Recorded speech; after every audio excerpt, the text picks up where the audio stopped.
right, everybody. Okay, it's already 1:01. It's time to start with today's webinar.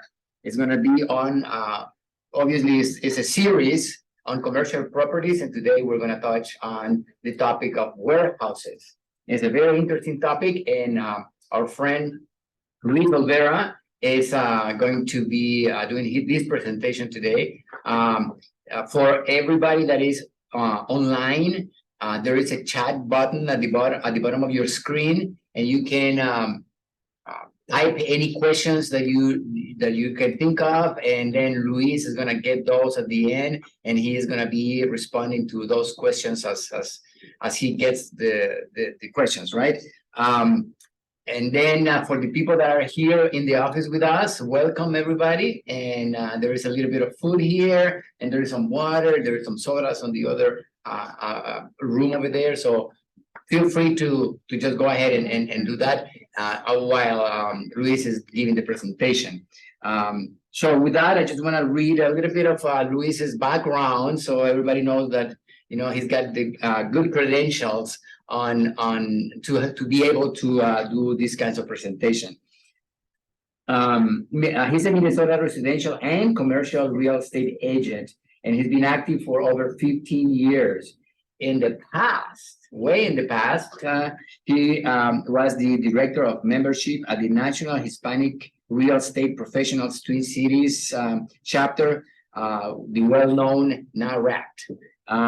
Luis has over 18 years of experience in international business, contracts, negotiations, development of subsidiaries, exports, imports, and well, there's a lot of things that I can mention about Luis, and I could be spending like 15, 20 minutes, and I don't want to do that. I will let him just jump into the topic for today. So Luis, thank you very much. Welcome today, and take it from here. Okay, guys and ladies, thank you very much. First of all, Fabio, for the introduction. And again, thank you for the opportunity to be able to inform and educate about these time warehouses. I hope that you get a little knowledge and information about this topic, which is very, very interesting and very, very vast and wide. So as to proceed whenever you are ready to buy or to lease a warehouse. The way or the methodology that I normally follow is from the big to the small. In other words, we are going to start with the macro approach, definitions, etc. What is a warehouse? Then we're going to proceed with buying, then renting, whether it's empty or full or partially full. Very interesting approach. And then we are going to do some numbers, and I hope that we can utilize our brain for a change. So let's go and see the macro picture of a warehouse, no? And I am not going to be reading exactly letter by letter my transparencies. I'd rather talk to you guys about them, and I am just going to touch the most important points of each of the transparencies. In the United States, there are about $22 billion sales every year in this industry, and it occupies roughly 700,000 people. It's very interesting how the COVID helped a lot this side of the commercial real estate industry, because a lot of people were sitting and just clicking buy. So therefore, Amazon, as you will read here, increased their capacity only to 319 square feet of warehousing in the United States. When COVID was done, so to speak, quote unquote, the manager of purchasing, or the guy in charge of acquiring more warehouses, acquired 10 million more square feet, and because of that, he was fired. So that shows you that the industry can shift in a matter of weeks. The other big players in the warehouse industry are obviously Walmart and Target. with 2 and 150 million square feet each. In the state of Minnesota, there are about 5,000 roughly. That's not here. This is just me. 5,000 warehouses, and we have about roughly 500 million square feet in the state of Minnesota. We are building about 400 million more in the next 2 years. So capacity is going to be very interesting in the next years. So what's a warehouse? Since the Roman era and the Greeks, that they are, and the Finnish, that they are aware, the biggest commerce people in the world, they were trading, Marco Polo, etc. And they needed some space to put their wares, their goods and products. So they devised a warehouse. A warehouse is basically a building in which you can put your products, whether it's food, blood, fruits, vegetables, meat, shoes, or tables, or office furniture. And then, because of that, the warehouses were divided in the specific market segments for each of the uses. And we have the wholesalers. For instance, I had the opportunity to get a warehouse for a wholesaler. The guy buys tortillas by the truck. The tortillas comes to Minneapolis, Twin Cities, and from here, he obviously unloads the truck and sells 20 to this store, 50 to that store, 100 boxes to Target, etc., etc., etc. And for that, guess what? The Department of Agriculture require a license to do those things, and that is called the wholesaler food trader. And the inspector went to the warehouse. He saw that everything was clean according to the rules of the Department of Agriculture. And we're going to see more in depth what is the role of the Department of Agriculture. Other ones, and we're going to talk a little bit more, is the Port Authority, industrial parks, obviously, and normally, the warehouses are located in the outside of the cities. Why? Because location. I have clients that are looking warehouses only close to 35W in our case, 94 if they are going to go east-west. And it's very important for them because whether the merchandise comes from Chicago and is going to be sent to Montana. Okay? Very seldom you will find a client that wants a warehouse close or in downtown, in this case, Minneapolis. Because of the traffic, because of the situation of the transportation. Imagine a big truck coming to downtown Minneapolis, it has to be in the night, etc., etc., etc. Having said that, let's go a little deeper into the rabbit hole and see what are the elements of a warehouse. Well, just if you close your eyes and see a warehouse, what are the main areas? When the truck comes, the first area is the unloading area, obviously. Then, once the merchandise is unloaded, obviously they have to have a receipt. That is done by the reception area. The merchandise is going to be stored in the storage area, and then when the merchandise goes out, as my friend, the tortilla guy, is doing, picks up 10, 20, puts them in another box, that's the picking area, and then goes to a van, a little van, and there is the shipping area, which will deliver to the mom and pop store. So those are the main areas of a warehouse. Going a little bit deeper into the rabbit hole, what are the elements of the warehouse? Well, you have loading docks, you have the big doors, and the height is very important. When I talk to a client that is looking for a warehouse, whether it is to rent or to buy, the first question that I ask is, how high do you want the ceiling?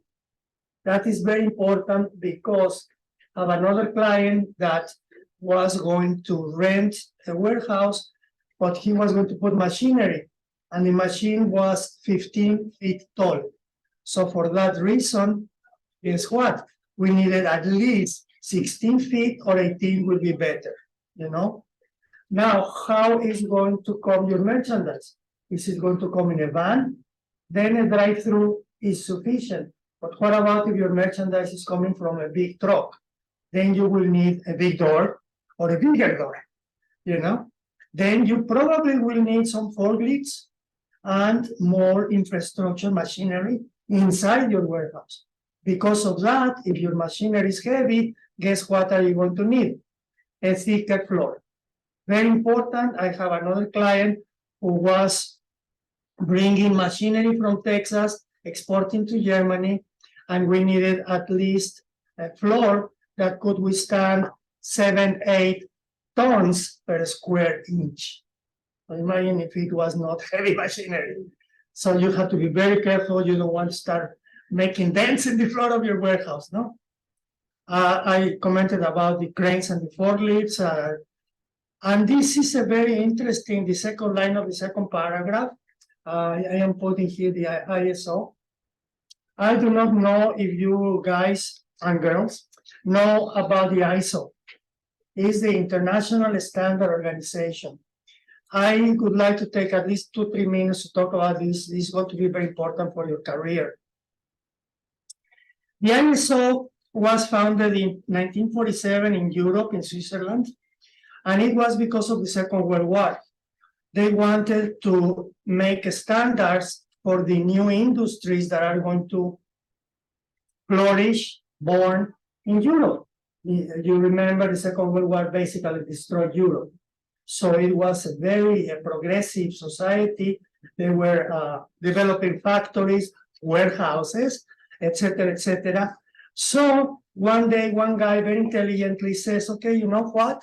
Why don't we standardize the methods in which, whether we are going to manufacture, we are going to package, we are going to make administrative process, like the payroll, accounts receivable, accounts payable, but in a consistent and efficient basis. And that is how the ISO was born. I had the great opportunity to participate in the formation of an ISO in Chrysler of Mexico. And it is a very detailed task. I want to give you a little exaggerated example. You grab the hammer 3 inches below the end, or excuse me, above the end, and you leave the hammer no more than 68 degrees in the basis of the floor, and you will exercise a force no more than 300 pounds per square inch, and be center, make sure that the hammer will hit the center of the nail. You do this 3 times, not 2, not 4. That is how the ISO goes. Once that you have all of that, inspector comes, checks about the hammer hit, and gives you the certificate. Once that your company is certified by ISO, believe me, the company is in a cloud. As a matter of fact, today there are many, and I'm talking thousands and thousands of companies in Europe, especially, that if you don't have ISO, you don't do business with them. Simple as that. So it's very important to at least to have an idea of what is ISO, and just Google it, and you will see a wealth of information on that. So again, these are the docks, and the reason why I took this picture is because of a container. This container is 40 feet. As Fabio was saying, I work kind of a lot in international, and we're going to talk a little bit of warehousing in international in a few minutes. And this is another warehouse. This is obviously an empty warehouse. As you can see, this has drive-through to the right. And the reason why I took this picture, if you will, transparency, is because if you see the further left, the ceiling is higher than the further right. Very interesting approach to a warehouse. So again, a client might be interested only in 14 feet, but another client in 18 feet. Well, okay, guess what? Because the guy that built this warehouse was thinking on both, he can now rent it to both clients. Very interesting approach. As you can see, all the infrastructure is really strong. The floors are concrete. Everything is up to code, etc., etc., etc. This is another example of warehouse. This doesn't have the variety of taller and not so tall, or high or not so high ceiling.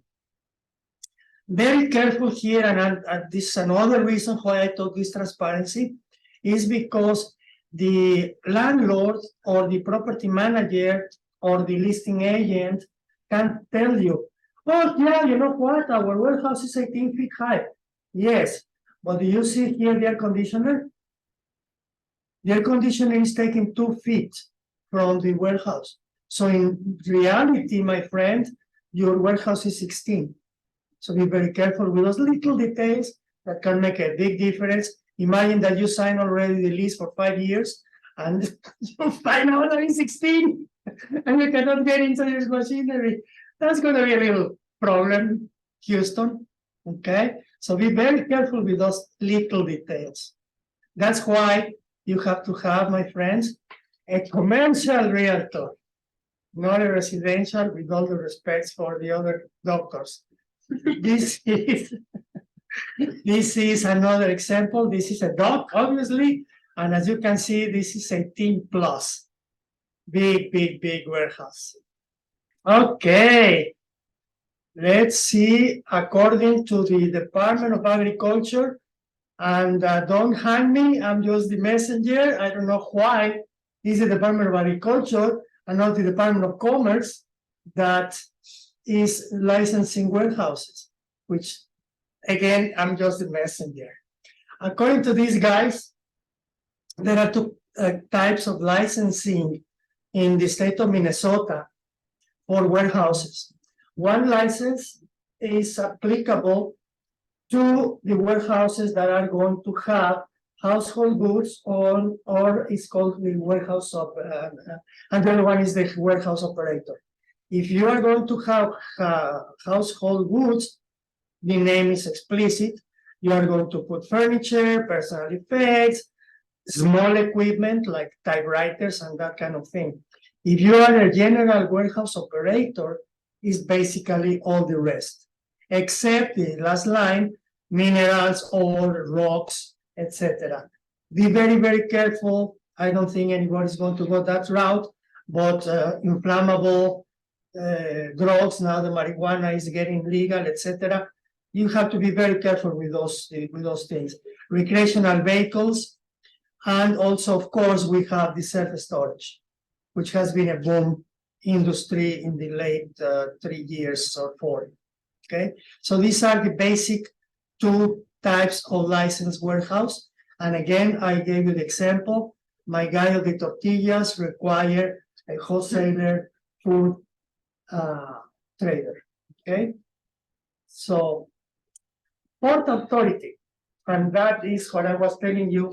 When I was young and beautiful, I did 18 years of commercial trade and commerce for international, and I used the bonded warehouse or port authority right and left, especially when I was importing sensibilitized or sensitive paper for photography. Let me tell you a long story longer. The best cameras in the world are not Canon or Olympus. The best cameras in the world are Hasselblad and Leica. And just to give you an idea, Hasselblad was taken in all the Apollos to take pictures of the moon and the earth. That is how fine and high quality are these cameras. For obvious reasons, if you take a picture with those, you have to have a special paper. We're talking way back then when I was young and beautiful, to produce your picture. And actually today, they are using it also when you open Vogue when you open IQ, etc., all those magazines have Hasselblads and printing paper. So we ported the cameras, no big deal, but the paper, my friend, the paper was in big boxes and in big containers. So the company my client did not have enough money to go to customs and take out all the merchandise from the ship in one day, because it was 2-3 containers at the time. So what do? There is a bonded warehouse or a port authority. By the way, there are at least 6 in the state of Minnesota, being the most important in Duluth, because Duluth receives boats from Germany. And throughout the Mississippi River, there are another 2, and there is one in St. Paul. So the 4 containers in my example arrive to Port Authority. You put the 4 containers inside that warehouse, which is this kind of a warehouse. You buy a bond, and you can take your merchandise every day, every week, every month, as you please. You make a contract with the bonded warehouse or Port Authority, by which in 1 year you are going to take out all your merchandise. The Port Authority insures the merchandise, takes care of the merchandise, but here is the kicker. As you take out part of the entire shipment, you will pay the import duties only for what you took out. The rest is there. It has not come into the country. See, so that you save a lot of money. By even you pay rent, but the difference is abysmal. If you are talking about 4 containers, 10 containers, etc. If you are talking a little van, don't even go there. And I do not know your knowledge in international, but the import duties are not taxes, and they cost in 2 ways, whether it's a specific or ad valorem. The specific import duty is caused by the weight of the merchandise, and the ad valorem is caused by the value of the merchandise.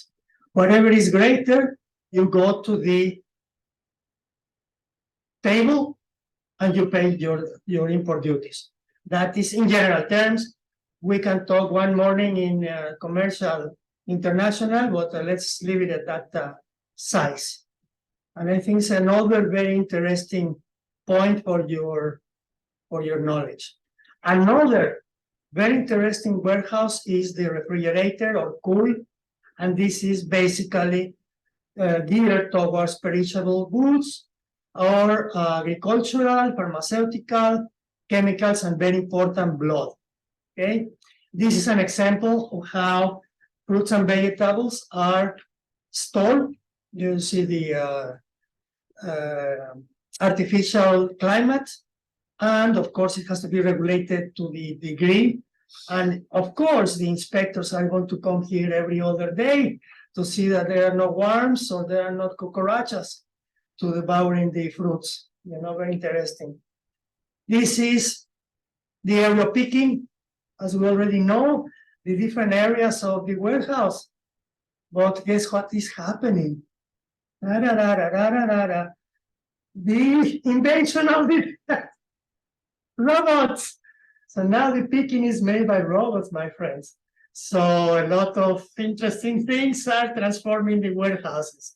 You program the robot, and the robot puts the merchandise in the pallet. Another robot comes, puts it in the shipping. The other robot comes, wraps it with saran wrap. Another robot comes, puts in the truck, and 0 employees. Careful what's coming. Okay, let's change gears and let's dig into the piggy bank and try to buy a warehouse. Okay, so what do we do when we are going to buy a warehouse? First of all, we have to have the firm decision that we're going to buy a warehouse, and obviously according to our needs. If you need 3,000, you are not going to go for 30, etc.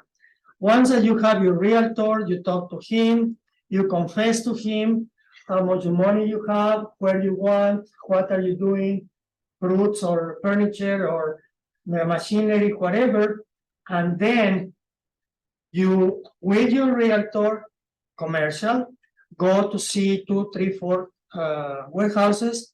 You like one and say, let's present a letter of intent and let's negotiate the contingencies. Very interesting and very important process, because in the letter of intent, numero uno is not a binding document, and numero dos is not a legal document. However, because you are a commercial realtor and you are very intelligent, in the letter of intent, to cover your client, you put a non-shop clause. A non-shop clause means that while in process of negotiating the letter of intent, the landlord or the owner of the warehouse is not allowed to enter in any other negotiation with nobody else. So in other words, it's me, and then me, and nobody else is going to enter into the game. Very important little detail there.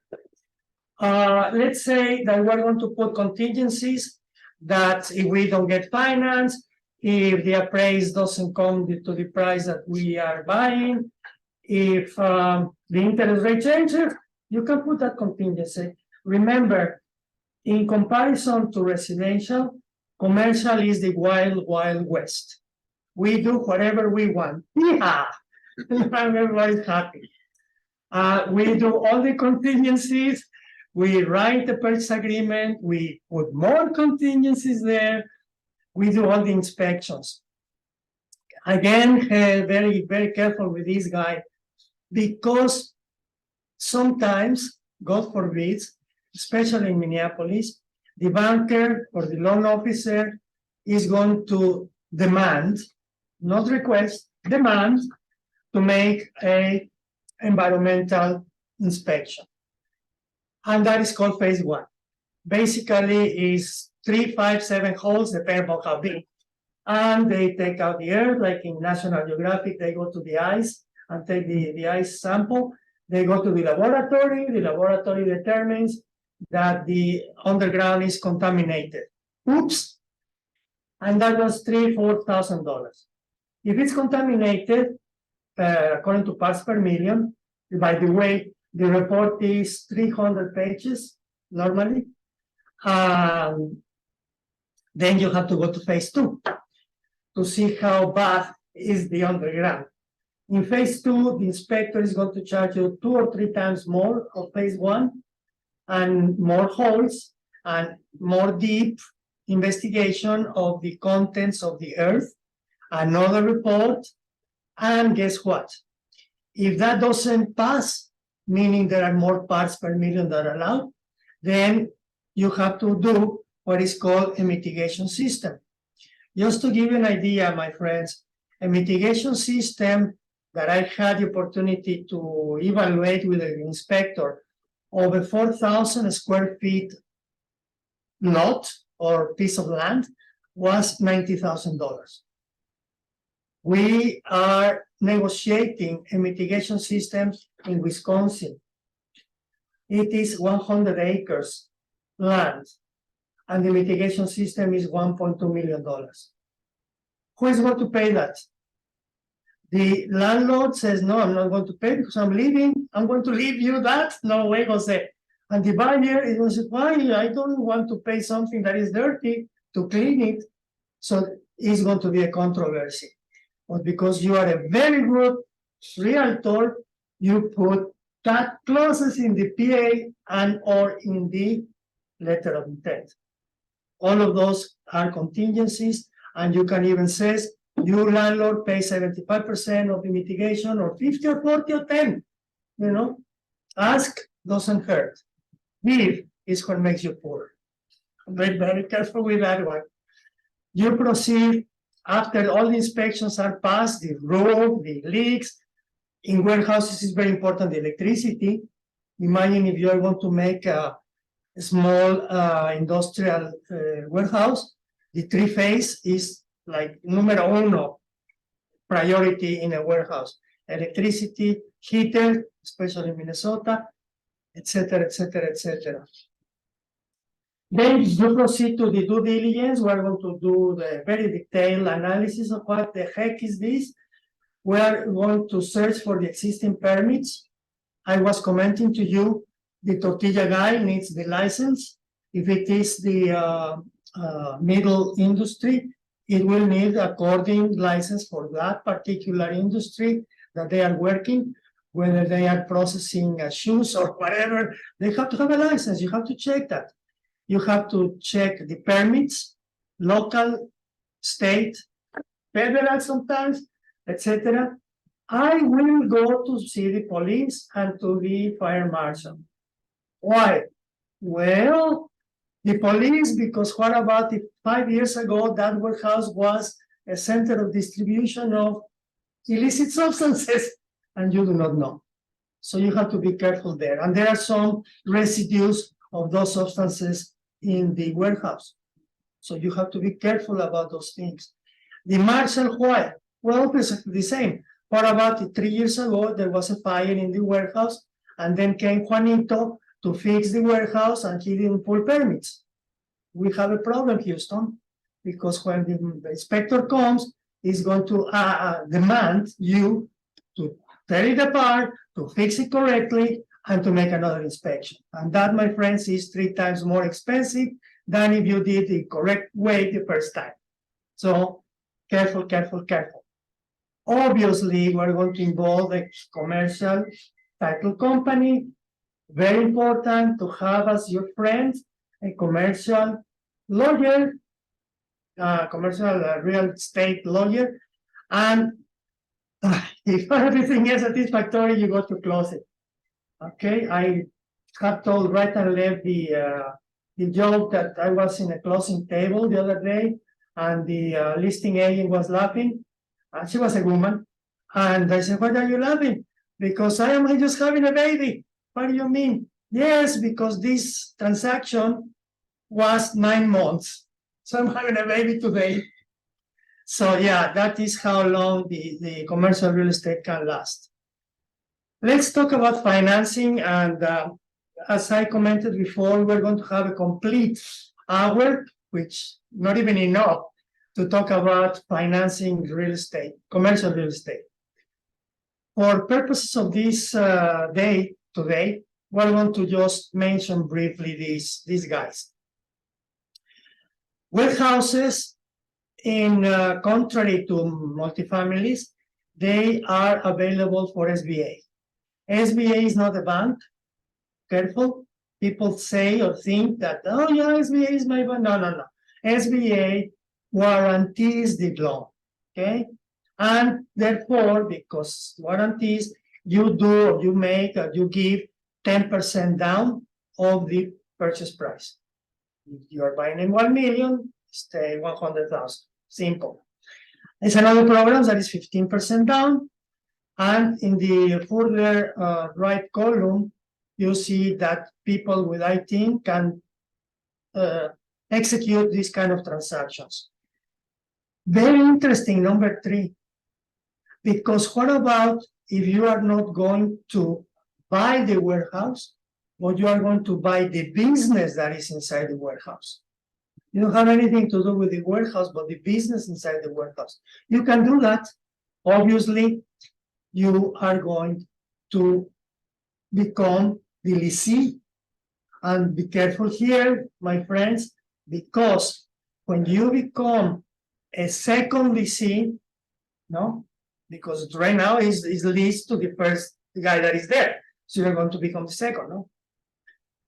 It can be by assignment of lease, by which the original lessee gets out of the equation, goes to Australia to fish, and if you are in fault, it's your fault. Directly, all the responsibility falls to you. If it is a sublease, then what happens?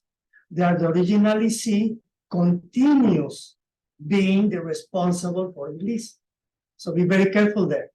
You want to become the sub-lessee or second lessee, okay? And obviously negotiate with the first lessee or tenant the sublease contract. Has to be the same. Because sometimes, oh yeah, you want me to be in the equation, I will raise you the rent. No. The rent is going to be the same, and the terms are going to be the same. Careful with the acceleration clause. Careful. If for any reason you do not comply with the term of the lease, the acceleration clause says that you are obliged to pay the remnant tomorrow. And I have had situation pre-COVID. Okay, they were short for 3 years. They had a situation financing and The owner says, no problem, you can go tomorrow, but you give me the 3 years rent with the keys. So it was a little problematic, that situation. Credit line of business, it's a no-brainer. You can go HELOC with your house. You can have, these kind of operations. You can go to a credit card in your house with money that they are going to give you for down payment. Another way to do it also is for the 20, 25, 30% down, and of course 5, 10, 15, 20 years. In this world, banks obviously want the 5, 10, 15 because of the interest rate is so volatile, Especially, imagine if you are going to lock at 7.5, that is today the commercial loan for 20 years, and next year Powell decides to go to 5, oops, you have a problem, Houston, and a big problem, okay? And also, if you are going to buy only, this is the contrary, if you are going to buy only the real estate, but the tenant is going to remain the same. You are going to receive the rent from the guy, which will pay your mortgage, and you go to Australia to fish, and everyone's happy. See, that's very interesting. Another one that is not here, and this is just for the creative, is the contract for deed. You always want to have the owner to have a little skin in the game. Whether it's 50,000, 100,000, 300,000, depending upon the size of your animal, you allow him to have a leg inside the oven. Okay, so 50,000, no problem. I give you only interest for 3 years. Okay, at 5%, which is the treasury bond. Hey, come on, I'm giving you treasury. Okay, here's where we make the big bucks, guys. Diane, are you there? Are you listening? Okay, we start with the physical review. We are not inspectors, but we have, as they say, the realtor eyes. We can see that the floor is cracked, that the roof is leaking, or the heater doesn't work, And because of that, we check the mechanicals, we see the environmental situation. Remember, we were talking about the environmental inspection. We look for the utility bills, if they are up to date, if they are breakers or they have fuses. What is the condition of the doors? Very important. I have a client that wanted to have automatic doors. Why? Because in the winter, it's a pain in the butt to go manual and lift the 18-feet door for a truck at 3 o'clock in the morning. It is not nice. Okay, so all these little details are what makes the difference between a good and a not so good realtor. Okay? Then we go to the fiscal. The fiscal is very important in the event that we are going to buy a warehouse that is occupied. Why? Because we want to see that the guy that is occupying the warehouse is up to date in taxes, has a good financial statements. It's up to date in everything that is according to the property manager, have good relations, and have paid the utility bills, etc., etc., etc. Very, very important in that approach. If you are going to rent an empty space, obviously it does not apply. Then we go to the financial review. The financial review is very interesting because it's numbers and more numbers, and this is called approach. We, in the event that we're going to buy something that is occupied, we want to see if the guy that is occupying has good books. They have 2 sets of books. We are famous for that. The credit report is very, very important. As we humans have credit report, guess what? The companies have also credit reports. Very important. Financial statement for the past 3 years, minimum because of the COVID situation. I will maybe ask for 4. Summary of all debts. I will call the company that the guy is owing. Hey, hi, how are you? How is the relationship with this guy? Doesn't cost anything, 1 phone call. No, this guy is a pain in the butt. He never pays. I have to talk to him every other day. See how interesting things start to uncover. Summary of groups, summary of inventory. Okay, what is the rotation of your inventory? If it rotates once a year or every 3 years. Very interesting approach. Depreciation, amortization. What is your method of accountancy by which you are depreciating the machinery? Acceleration, government allowed. You have asked for a special breaking in depreciation. Show me the papers. What is the value in the books according to the age of the machinery? I would like to see the invoice when you bought the machine. All of those nice things makes a difference. Professional engagements. If you have any marketing contract, if you have any financial contract, accounting contract, I would like to see those contracts that you have. And obviously, I will talk to, depending on how many customers you have or clients, but I will talk to some clients how this company is treating you. Is he delivering the goods on time? Is he preserving the price that they gave you, that they quote you? Or what the hell is going on with this company? Okay. And then, and I put ... is the analysis of financial statements. I will ask this company to give me, as I said here, for the past 3 years. And this is what I will do at least. The ratio analysis. The ratio analysis of financial statements, my friend, basically for this conversation, we can divide it in 4. Okay? I assume that everybody has seen a balance sheet, and it just has assets, liabilities, and equity. So the liquidity analysis ratio basically says to you how liquid is the company, how strong is the company to confront or to pay the debt. Okay, and the quick one is the cash versus the current liabilities. Okay, it's basically a division of that, and that is the way you do it. It's 2 to 1 is a very safe place, meaning $2 in cash, $1 debt. Simple. Depending upon the industry, you can have 3 to 1 or 50 cents to $2. Depending upon, again, the industry, you go to the industry indicators or metrics, and you will see the definitions of each industry. It's very simple and very interesting, the different ratios that they show you. That will be a basis of evaluating your client. At the end of the day, he's going to be your client, no? You're going to be renting to them. Leverage is exactly the opposite. How well the guy is paying the debt. How deep in debt the guy is. Is the debt bigger than the equity? Careful. Is the debt bigger than the assets? Run. You don't want to go there.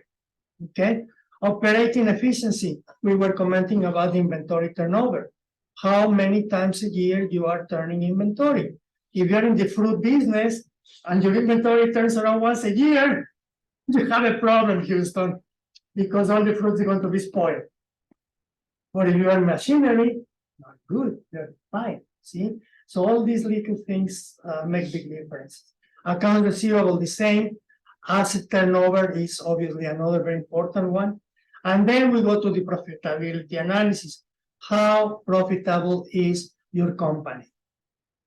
In other words, sales to profit, assets to profit, liabilities to profit, employees to profit, everything directly to profit. You make your ratios, you compare it with the industry metrics, you say, hey, you are good, bad boy. You have too many employees. Let's cut the fat. So those things are very interesting to analyze. And then if you really want to impress your client, you said, hey, by the way, let's do also a DuPont analysis of the company. What the heck are you talking about?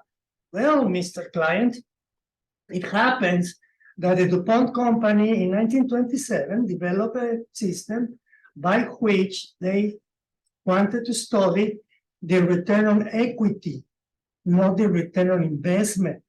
And that is the big difference with executing the DuPont analysis. It has 5 steps. We can talk half a day of this. DuPont analysis is really interesting, again, in depth, like the ISO, very complicated, very in depth, but man, it will give you the P's and the ABCs and everything of the company in terms of profitability. For this conversation is the return on equity equals the profit margin, the net profit margin, very careful, not the gross, multiplied by the asset turnover. We were talking about the turnover of the inventory. This is asset times the multiplier. Okay, what is the multiplier? Well, the multiplier is the total assets divided by the stock's equity, which just, if you start to think a little bit, it's okay. You have $10 in assets divided by $100 of equity is 10%, no? But what about if it's all the way around? What kind of an industry you are? Are you in the fruit industry or tortillas industry or machinery industry or furniture industry, transportation industry? So those are very interesting ratios, and that will give you the multiplier. Okay? And then from here, once that you determine these 2 basic elements, then you go deep, 5 steps, 6 steps, and man, careful, watch out, because here I go, no? Another one that is not here, and I like also to talk things that are not here, is the break-even point. The break-even point is crucial, you know. It's the point exactly, break-even, in which you do not make money, but you don't lose money. It's exactly the break point. Where is it? How is your variable cost versus your fixed cost? How much sales I have to have and collect, because receivables are a wonderful thing, but how much I have to collect in order to have paid my debts. Have the leverage ratio. You see, everything is together. So you have to do at least some of this in order to really get to know your client, no? Especially if you're going to rent to that company. You want to see, as we say it in Spanish in my country, no? Before getting married, I want to see the girl, the bride. I want to dance 2 or 3 times with her, and then maybe I will get married. I want to know her parents. Okay. Now we're going to change gears, and we're going to go to rent. In commercial, my friends, rent is everything valid. And there are basically 3 ways.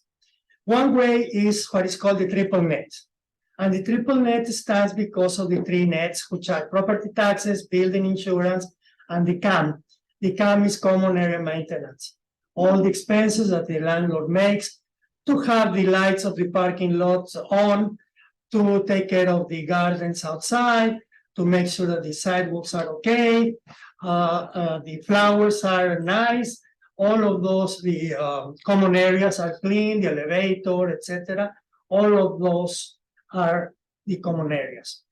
And in this lease, the tenant are responsible for all. So the landlord or the listing agent says, okay, my friend, this is going to be $30 per square foot, triple net with $5 with income.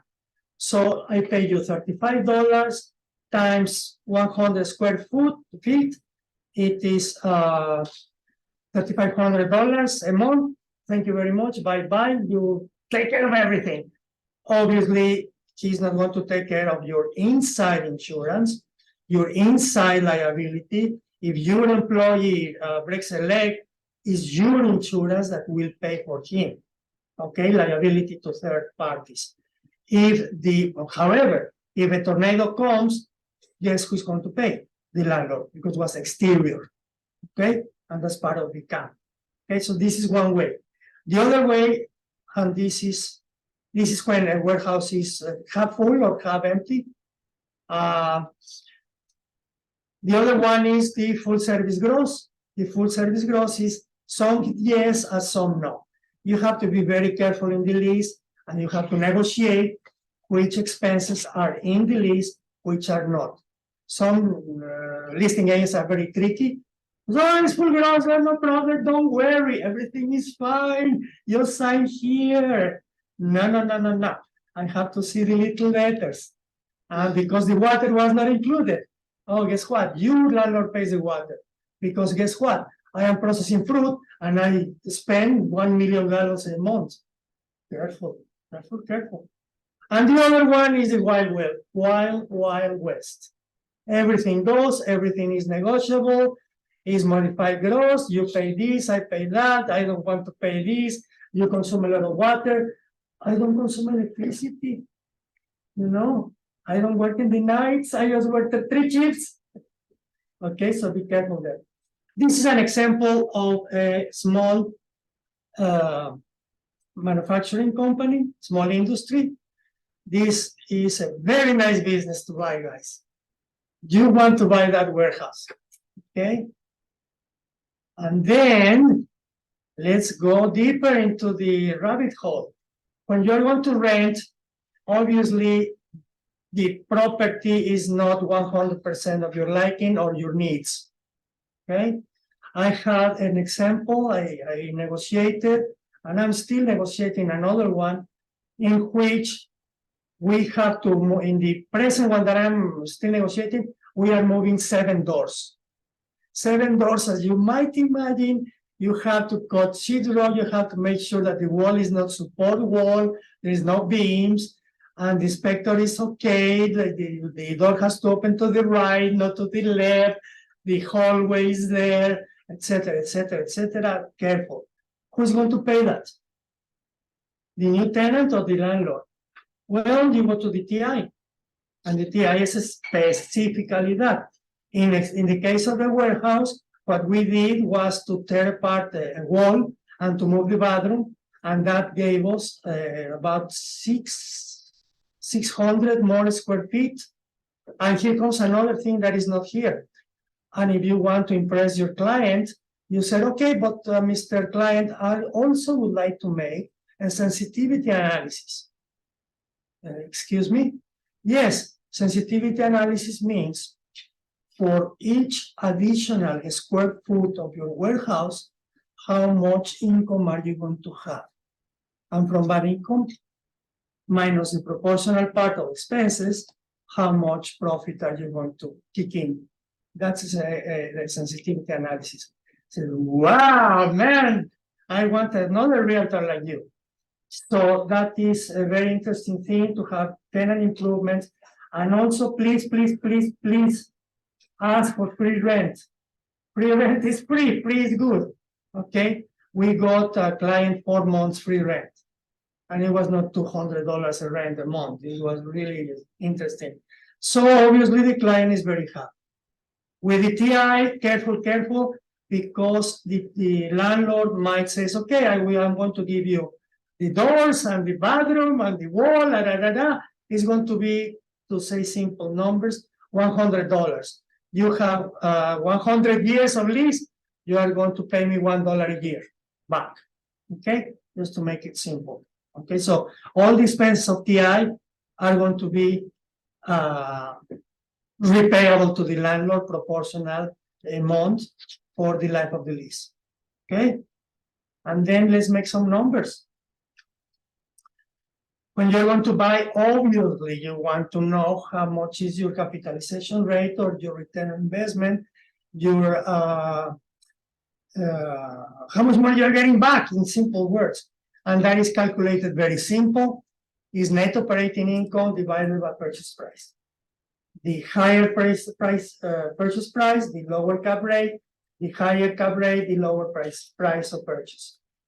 Careful here again, because some listing agents are very tricky because they put less expenses in the net operating income. Less operating expenses, more net operating income, higher cap rate. So be very careful which are inside the equation in order for you to have a fair cap rate calculation. And finally, the cash on cash return is simple. How much money you put down payment, how much money you make after all expenses and mortgage. Okay, so what is left is mine. You purchase 100, you put $20 down, and at the end of the year you have $2. Well, what is that? It's 1%. Simple, very simple. With that, my friends, I think that I don't have too much to say, and it is 3 minutes to 2. Thank you for your attention. I hope you didn't sleep. I'm ready for questions. Yeah, thank you, Luis. If anybody's got any questions, please, for the people that are online, use the chat icon down at the bottom of your screen. For the people here, you can just raise your hand and ask the questions. This has been a really good session, Luis. Thank you for helping us with these webinars. And I know it's been a series. This is the last of this year. In English, we will have the one in Spanish at the end of this month for the people who are interested in doing the whole session in Spanish. So I don't have any questions here, but I'm thinking of one question if you can go over that. And I know that we've been having a series on different kind of commercial properties, since from a restaurant to a multi-family to a strip mall to now to a warehouse. And I know that each one of those might be very specific to the type of investor or the need of the person who is trying to buy the property. But is there any major difference? Is there any one of these that would be more advisable to get? If you really are not, if you're just a general investor and and I want to say, okay, which one of all these properties will provide me with the highest return, or will provide me with the less work to manage them? So is there any one of those that would be more ideal to focus on? More attractive. Yeah. It is very interesting because, as we know, times change like a flip of a coin. The war is here and the other war is coming, and Otis hit Acapulco, and then there is no coffee, But in general terms, I would say that for my personal taste, there are 3. And one would be actually 4. The first one will be strip malls. The strip malls, you have 10, 15, 20. In our level, we're not going to buy the whole of America, but 10 to 15 renters or tenants. If one goes belly up, well, you have 9. And they are very, very good clients, man. They have a taco shop, they have a gas station, they have a dry cleaner, they have a Kinko's or something like that, UPS store. And these businesses are going to be forever, no? The bakery of Juanito, and these are very good payers. Very low maintenance. So that's no parties in the night, no Barbie, going to ground the 24th of December, no turkey blocking the train. So these are very, very good and nice investments. That, as we already learned, you put 3M rent and you go to fish to Cancun. The number of those would be warehouses. Warehouses, I was reading that they are going to build 1 billion, big with a boy, billion square feet from here to 25. So imagine every day, there are going to be 400 million square feet built this year in Minnesota, just there. So yeah, it's a very, very good business, great demand. And if you have a good, high quality, 18 feet, big doors, thick the floor, you're going to have a client like in 2-3 days. And also another thing that is to think about is that you have 4 clients in the warehouse, not necessarily one. Why you limit yourself, you know? And then again, if one goes belly up, well, you have 3 that is paying the mortgage, no? Number one is mortgage. Number 3 will be the assisted living. Every day in the United States, my friends, we are 16,000 new baby boomers. And there are no 16,000 more beds every day. So it's a great demand of people that are looking for that kind of housing. And on the other hand, there is not enough supply. Again, there are different tiers or levels of assisted living. The one that is like an apartment that you just come and go, and you go to the restaurant and you play a pickleball and everything is fine, to the one that Johnny doesn't know where he is, he needs medicine 24/7, nurse, they have to bath Johnny and give the medicine in the mouth to Johnny, and oops, Johnny died yesterday, you know? So, but you have 10 people waiting for the bed of Johnny. Sorry, but that's the truth. So that's a big business, you know? Again, depend upon the tier that you want to focus. And the número 4, unfortunately, I have to mention, but it's cemeteries. Whether or not you like it, my friends, everybody's going to go to the same place sometime, someday. And I hope everybody lives 200 years, but oops, what about if not? So basically, I don't know more. If you know more, tell me. There are 2 choices. Or either you go to the hole or you go to the niche. No, if you go to the niche, it's a little shoebox that is rented for $80, $100 a month. And in the wall that is 8 by 20, you can put 100 niches and make your numbers 100 times 100. But here comes the best. It's 2-sided. It's twice. And guess what? Miss Anne, I'm so sorry, but will you like me to take care of the flowers? Another $20. Oh, it's getting dusty, Miss Anderson. Let's have another $30.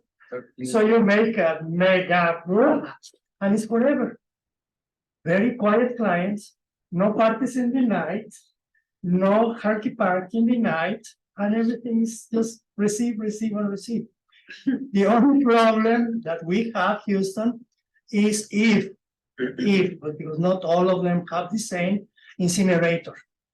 If you are going to go that route, the restrictions and the license is extremely detailed, and they will search the DNA of your grandmother and everything. Because what about if you put 2 instead of 1 to incinerate? Because Johnny, the cartel told you, hey, I want you to disappear, Felipe, in the incinerator tonight. And you put Felipe and Mary, and nobody knows about Felipe. So you have to be very careful with the incinerator. Other than that, is the business of your life, man. Because you sell by square feet, and then if you dig deeper, you sell more. Because remember the principle of the real estate. When you buy a lot, it's to the center of the earth. When you start to rent by square foot. See? So that's a very good business. I think that answers your question. That would be. Briefly. No, thank you. And I have another question here on the chat. I'm not good, but I will try. And it said, I have a client interested in purchasing a leasing a warehouse for their dance school. They have over 300 students and need a new permanent place for their organization. have you seen clients turning empty warehouses to services like this? You remember that commercial real estate is the wild west? Offices are being transformed into multifamilies. Malls are being transformed into multifamilies. So why not transform a warehouse to a dancing floor with a bar and pickleball and lockers? I mean, why not?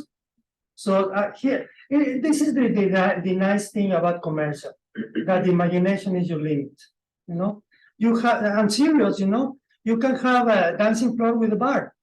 Hey, what a deal, no? Dancing school. Or you can have any other supplementary business with your dancing school.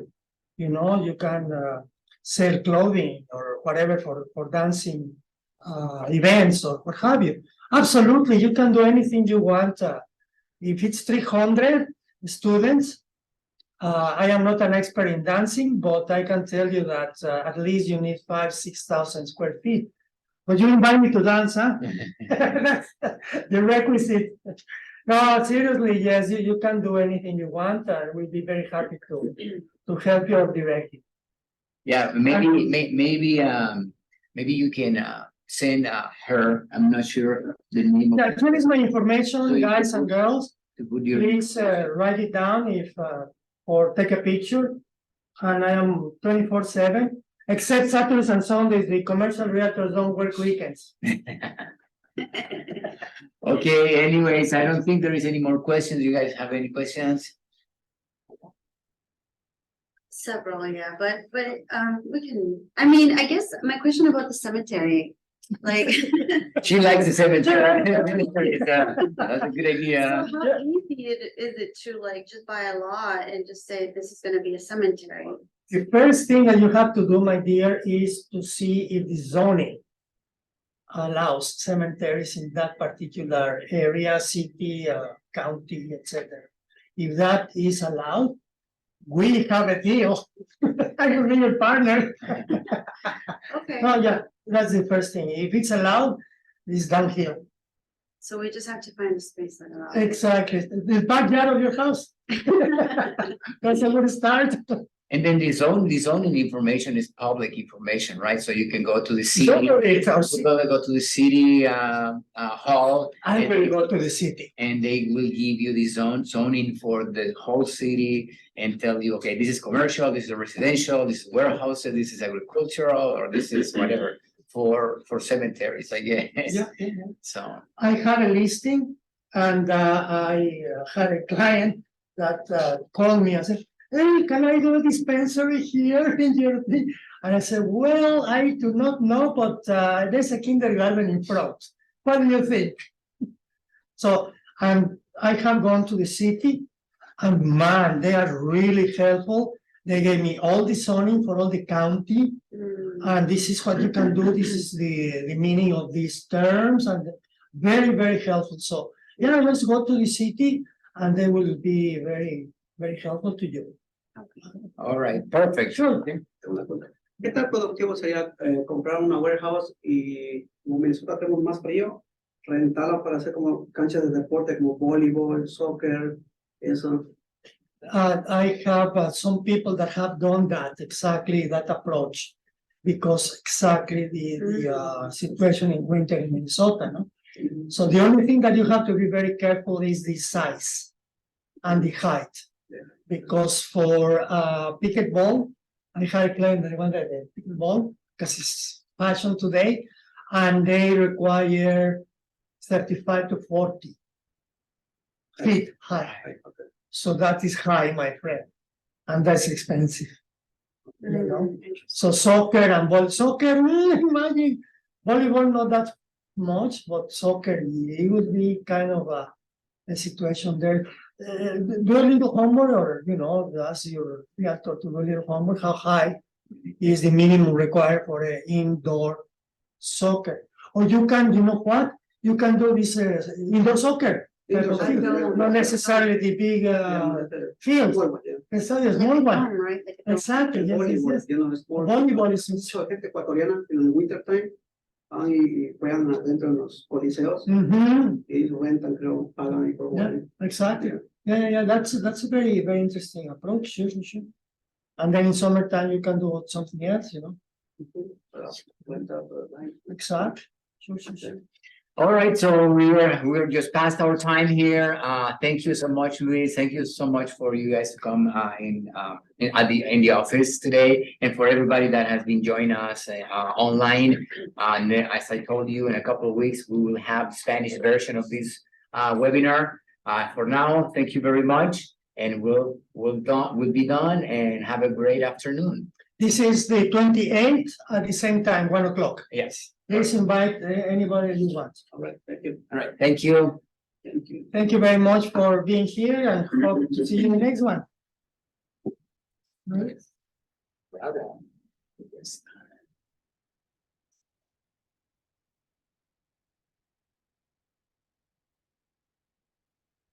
And when you come here, you're just start thinking, what can you do? What can you do? What can you do? Oh, very good. Espero que hayas aprendido algo nuevo, licenciado. No, sí, sí me Acá